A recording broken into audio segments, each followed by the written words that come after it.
તો હેલો દોસ્તો, કેમ છો? સ્વાગત છે તમારું મારી YouTube channel the Chirag education હબમાં. તો ચાલો શરૂ કરીએ.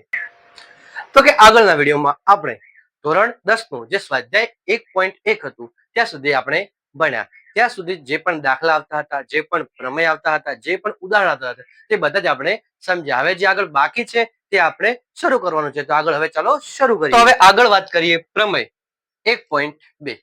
તો શું કહેવા માંગે છે કે ધારો કે p એક અવિભાજ્ય સંખ્યા છે. ધન પૂર્ણાંક a માટે a સ્ક્વેર એ p વડે વિભાજ્ય હોય તો a પણ p વડે વિભાજ્ય હોય. હવે આ કેવા શું માંગે છે કે ધારો કે p એક અવિભાજ્ય સંખ્યા છે. હવે અવિભાજ્ય સંખ્યા એટલે શું? તો અવિભાજ્ય સંખ્યાઓ કઈ કઈ છે તમને ખબર? જેમ કે જો 2 છે, 3 છે, 5 છે, 7 છે, પછી 11 છે, 13 છે. આ બધી કેવી સંખ્યાઓ છે? અવિભાજ્ય સંખ્યાઓ છે. હવે આ અવિભાજ્ય સંખ્યાઓ છે. સમજો શું કહેવા માંગુ છું કે આ ધારો કે p એક અવિભાજ્ય સંખ્યા છે, એટલે કે અવિભાજ્ય સંખ્યા તરીકે આપણે આટલી સંખ્યા લઈ શકાય. હવે શું કીધું છે કે ધન પૂર્ણાંક a માટે હવે a ની જગ્યાએ કોઈ પણ સંખ્યા લઈ શકાય. હવે કેવી રીતે કે ધન પૂર્ણાંક a માટે a સ્ક્વેર એ p વડે વિભાજ્ય હોય તો a પણ p વડે વિભાજ્ય હોય. જો હવે અહીંયા કોઈ આપણે સાબિત નથી કરવાનું કે સાધ્ય પક્ષ નથી આવતું. આ કેવા શું માંગે છે તે આપણે સમજવાનું છે. જો હવે આપણે કોઈ પણ એક અવિભાજ્ય સંખ્યા લઈએ. ધારો કે આપણે 2 લીધા. હવે સમજો શું કહેવા માંગે છે. તો સમજી લો કે આપણે એક સંખ્યા લઈએ 64. હવે 64 એ 2 વડે વિભાજ્ય છે. 64 એ 2 વડે જો વિભાજ્ય છે તો 64 કોનું વર્ગમૂળ છે? સોરી, 64 કોનો વર્ગ છે? તો કે 8 નું. 64 કોનો વર્ગ છે? 8 નો. અથવા તો 64 નું વર્ગમૂળ શું થાય? તો 8. તો 8 પણ 2 વડે વિભાજ્ય હશે. સમજો શું કહેવા માંગુ છું કે ધારો કે p એક અવિભાજ્ય સંખ્યા છે તો આપણે એક અવિભાજ્ય સંખ્યા લીધી. હવે ધન પૂર્ણાંક a માટે a સ્ક્વેર. હવે a સ્ક્વેર એટલે જગ્યાએ આપણે લીધા 64. તો 64 એ p વડે એટલે કે અવિભાજ્ય સંખ્યા વડે વિભાજ્ય હોય, એટલે કે 64 2 વડે વિભાજ્ય છે તો એ પણ p વડે વિભાજ્ય હશે. એટલે કે 64 નું વર્ગમૂળ કેટલું નીકળ્યું? 8. તો 8 પણ 2 વડે વિભાજ્ય હશે. જો એક બીજું ઉદાહરણ લઈએ આપણે. સમજી લો કે આપણે લઈએ 3. હવે 3 ની વાત કરીએ તો જો 3 એક એવી સંખ્યા છે, અવિભાજ્ય સંખ્યા છે. હવે 3 એ અવિભાજ્ય સંખ્યા છે. હવે જો 3 ની વાત કરીએ તો 81 આપણે લઈએ. 81 લઈએ તો જો 81 એ 3 વડે વિભાજ્ય છે.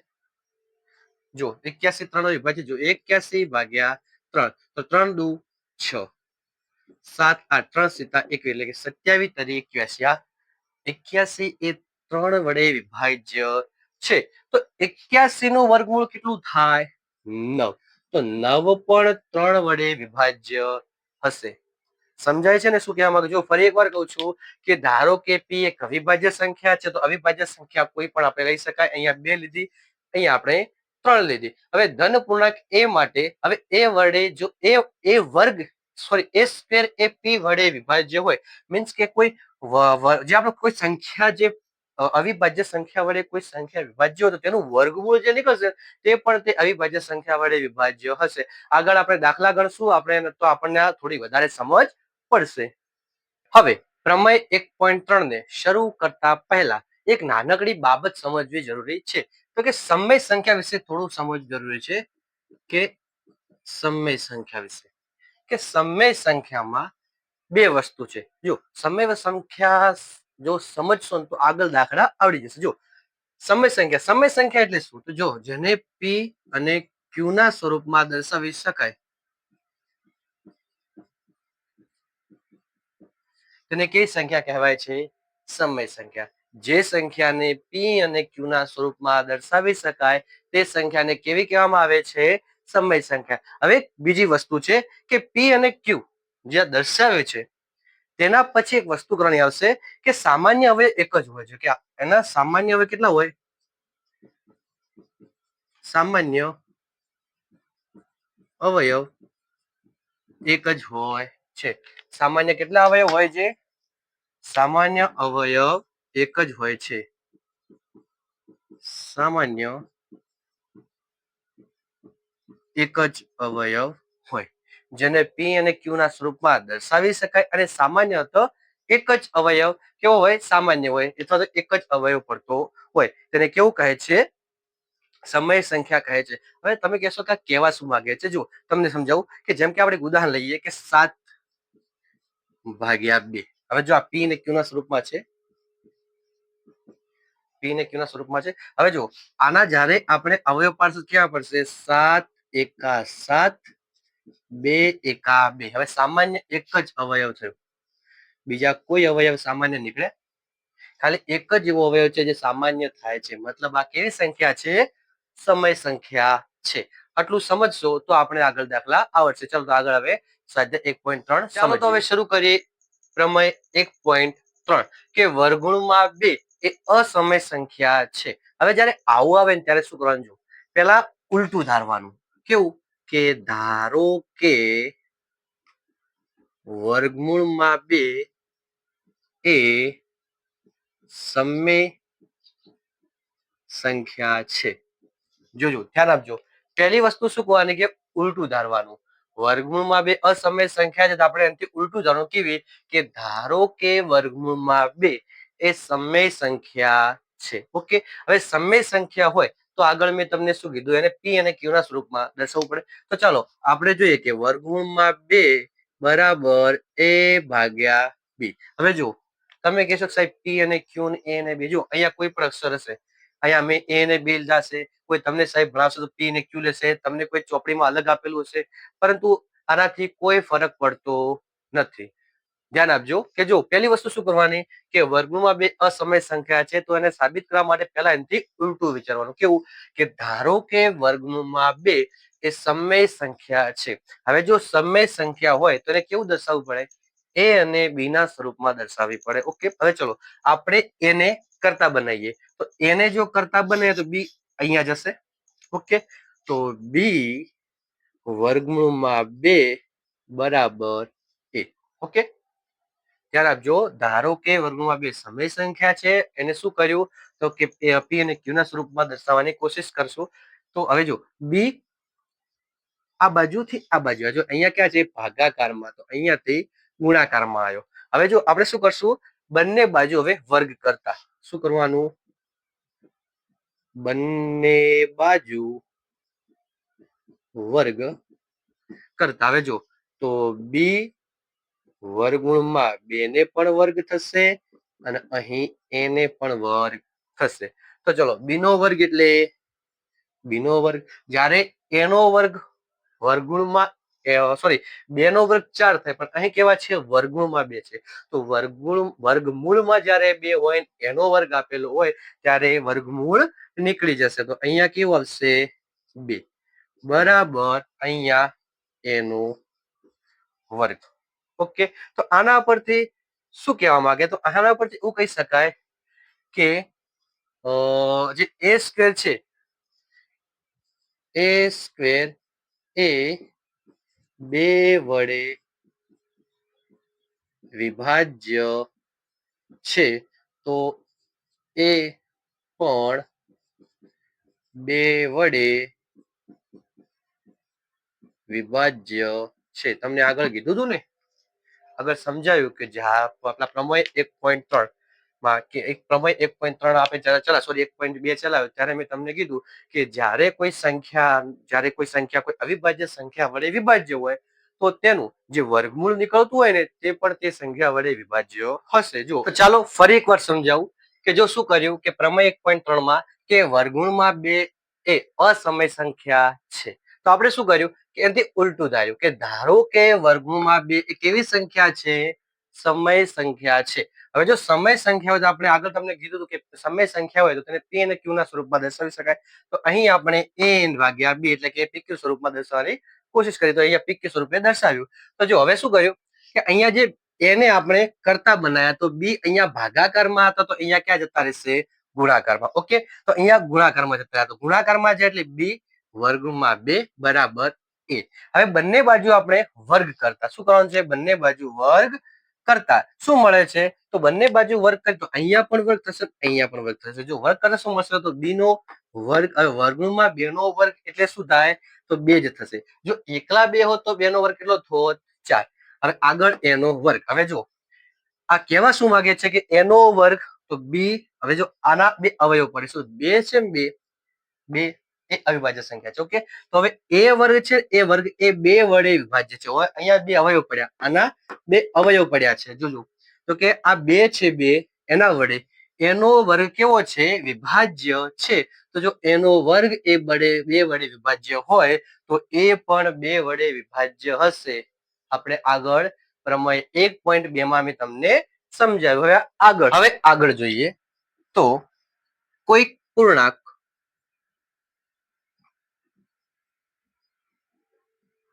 સી માટે કોઈક પૂર્ણાંક સી માટે એ બરાબર 2c લેતા. હવે જો આ લાઈન તમારે એકદમ મગજમાં બેસાડી જ નાખવાની છે. બે હોય તો બે લખવાના, અહીંયા ત્રણ હોય તો ત્રણ લખવાના, અહીંયા જો પાંચ હોય તો અહીંયા બે હોય તો બે લખવાના, ત્રણ હોય તો ત્રણ લખવાના, પાંચ હોય તો પાંચ લખવાના. ખાલી આ બદલાશે.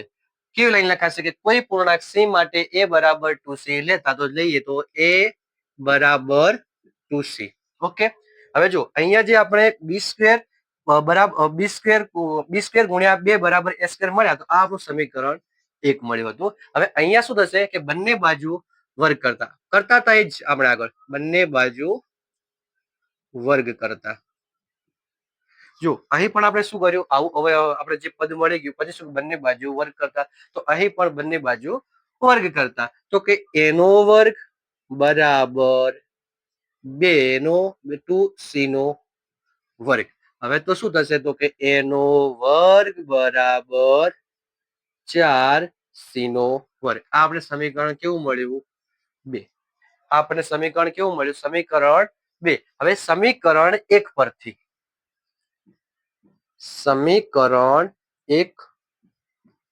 જો હવે સમીકરણ 1 પરથી શું મળશે કે જો એ સ્ક્વેર બરાબર આપણે કિંમત કેટલી મળી એ સ્ક્વેર બરાબર આપણને કિંમત મળી બી સ્ક્વેર ગુણ્યા 2. તો એની જગ્યાએ આપણે મૂકી શકીએ કે બી સ્ક્વેર ગુણ્યા કેટલા હતા 2 બરાબર અહીંયા કેટલા હશે અહીંયા 4c નો સ્ક્વેર. તો એમને 4c નો સ્ક્વેર.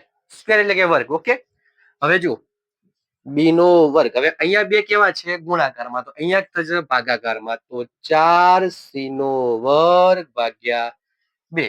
તો હવે જો અહીંયાથી 2 દુ 4. તો જવાબ શું આવશે બી નો વર્ગ બરાબર કેટલા આવશે તો કે 2c નો વર્ગ. બી નો વર્ગ બરાબર કેવો આવશે 2c નો વર્ગ. તો હવે આના પરથી શું થશે કે જો બી સ્ક્વેર એ 2 વડે વિભાજ્ય છે. તો બી સ્ક્વેર એ 2 વડે વિભાજ્ય હોય તો બી પણ 2 વડે વિભાજ્ય છે. ઓકે, જો પહેલા આખું ફરી એકવાર જોઈ લેજો કે જો શું થયું કે જો કોઈ વર્ગમૂળમાં 2 એ અસમય સંખ્યા છે. ઓકે, તો ધારો કે વર્ગમૂળમાં 2 એ સમય સંખ્યા છે. શું કરવાનું એનાથી ઉલટું ધારવાનું. ઉલટું ધાર્યું તો પી અને ક્યુ ના સ્વરૂપમાં દર્શાય તો એ ભાગ્યા બી. ઓકે, હવે એને કરતા બનાવ્યા તો બી ને અહીંયા ભાગાકારમાંથી ક્યાં લઈ ગયા ગુણાકારમાં લઈ ગયા. હવે જ્યારે ગુણાકારમાં લઈ ગયા પછી શું કરવાનું બંને બાજુ વર્ગ કરતા. બંને બાજુ વર્ગ કર્યા તો બી નો વર્ગ પછી વર્ગમાં 2 નો વર્ગ 2 અને એનો વર્ગ. આ આપણે સમીકરણ 1 મળ્યું. ઓકે, તો આના ઉપરથી શું ખબર પડી કે એ સ્ક્વેર એ 2 વડે વિભાજ્ય છે. જો એ સ્ક્વેર 2 વડે વિભાજ્ય હોય તો એ પણ 2 વડે વિભાજ્ય હશે. આટલું પત્યું. પછી શું આપણે આગળ વાત કરીએ કે આ યાદ રાખી જ લેવાનું કે કોઈક પૂર્ણાંક સી માટે એ બરાબર 2c લેતા. તો એ બરાબર 2c લીધું તો બંને બાજુ વર્ગ કરતા. ફરી જે અહીંયા પ્રોસેસ કરી હતી એને જ કે બંને બાજુ વર્ગ કરતા. તો કે એનોય વર્ગ અને 2c નો વર્ગ. તો એનો વર્ગ એનો વર્ગ. હવે જો અહીંયા કેવું હતું વર્ગમૂળમાં 2 નો વર્ગ હતો એટલે કેવા હતા 2. અહીં વર્ગમૂળ નથી એકલા 2 છે એટલે 2 નો વર્ગ 4 અને c નો વર્ગ c નો વર્ગ. આ કેવું મળ્યું સમીકરણ નંબર 2. હવે સમીકરણ નંબર 2 માં હવે સમીકરણ 1 પરથી કે જો એ સ્ક્વેર ની કિંમત આપણે અહીંયા છે કેટલી છે તો 2 સ્ક્વેર ગુણ્યા 2. તો આપણે એની કિંમત અહીંયા મૂકી દીધી કે 2 સ્ક્વેર ગુણ્યા 2 બરાબર 4c નો વર્ગ હતો એમને હવે આગળ જે આપણે જે સાદુરૂપ થતું હતું એ કર્યું છે એવી રીતે કે જો અહીં બે કેવા છે ગુણાકારમાં તો અહીંયા લઈ ગયા ભાગાકારમાં લઈ ગયા તો 2 દુ 4 એટલે 2 ઉડી ગયા તો આપણે શું મળ્યું કે બી સ્ક્વેર બરાબર 2c². તો બી સ્ક્વેર એ 2 વડે વિભાજ્ય છે તો બી પણ 2 વડે વિભાજ્ય છે. હવે આગળ જુઓ આગળ શું કરવાનું આપણે હવે આગળ 1 2 3 લાઈન લખવાની આવશે કેવી તો કે એ અને બી નો સામાન્ય અવયવ 2 છે. એ અને બી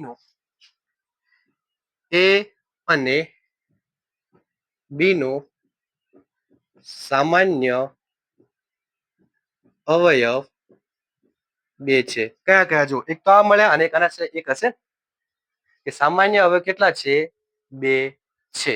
સામાન્ય એ અને બી ના સામાન્ય અવયવ 2 છે પરંતુ એ અને બી ના સામાન્ય 1 હોવા જોઈએ. પરંતુ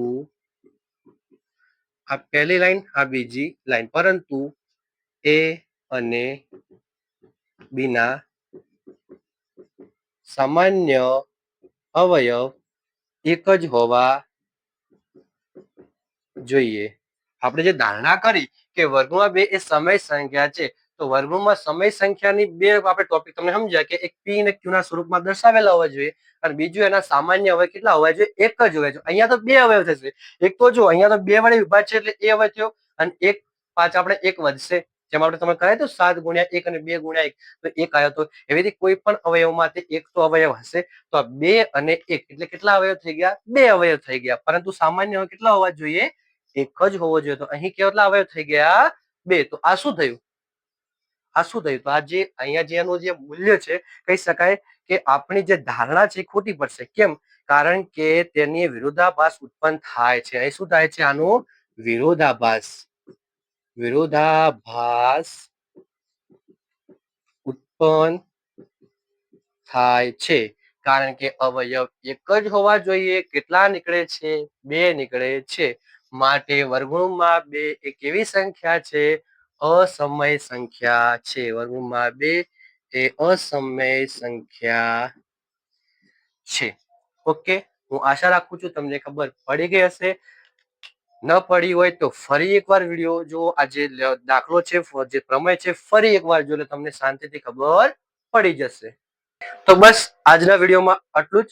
આજે મહત્વના પ્રમેય 1.2 અને 1.3 હતા મેં તમને સમજાવ્યા અને હું આશા રાખું છું તમને સારી રીતે સમજણ પડ્યા હશે. હવે જે આગળ દાખલા છે જે બાકી છે તે આપણે હવે નેક્સ્ટ લેક્ચરમાં જોઈશું. તો મળીએ હવે નેક્સ્ટ વિડીયોમાં. અમારી ચેનલ ચિરાગ એજ્યુ હબ છે તેને સબસ્ક્રાઇબ કરો અને આ જે અમારા ચેપ્ટર છે જે ધોરણ 10 માટે બનાવ્યા છે જે વિડિયા 10 માટે બનાવ્યા છે તે તમારા 10મા ધોરણમાં ભણતા વિદ્યાર્થીઓને મોકલો. તો મળીએ હવે નેક્સ્ટ વિડીયોમાં. આવજો.